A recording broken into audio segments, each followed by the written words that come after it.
माँ Gayatri recording studio. Remix by DJ Shakti Suman मेघन दर्द का मोबाइल नंबर 8651144163। हई बंगाली हम छौड़ी नचनिया तो सट न गए।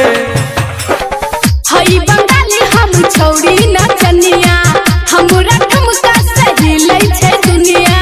हई बंगाली हम छौड़ी नचनिया हमरा ठुमका सही लै छै दुनिया। लहंगा से देबो हम झापी, हां लहंगा से देबो हम झापी। अच्छा कहबे मुरी रगत नहीं देबोगे। बढ़िंग तोड़ देबोगे, बढ़िंग तोड़ देबोगे। हई बंगाली हम छौड़ी नचनिया हमरा ठुमका सही लै छै दुनिया। लहंगा से देबो हम झापी, लहंगा से देबो हम झापी। कहबे मुरी पटक नहीं लेबोगे। बढ़िंग तोड़ देबोगे, बढ़िंग तोड़ देबोगे। Remix by DJ Shakti Suman मेघन दर्द का मोबाइल नंबर 8651144163।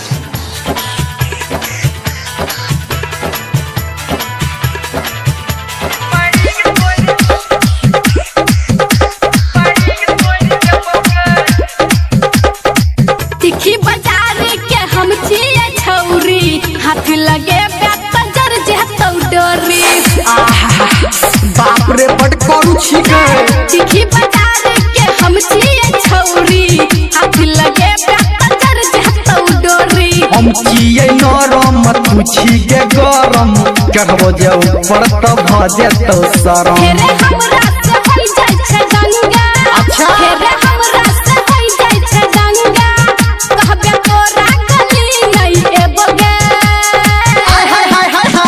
बढ़िंग तोड़ देबोगे, बढ़िंग तोड़ देबोगे।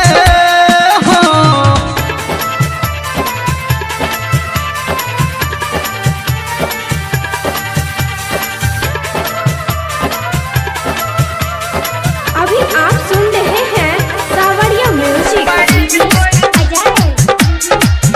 Remix by DJ Shakti Suman मेघन दर्द का मोबाइल नंबर 8651144163।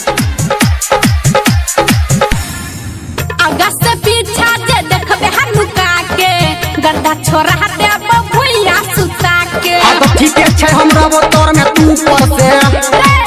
आगा से पीछा जे देखबे हनुका के गड्ढा छोरा देबो भुइया सुता के।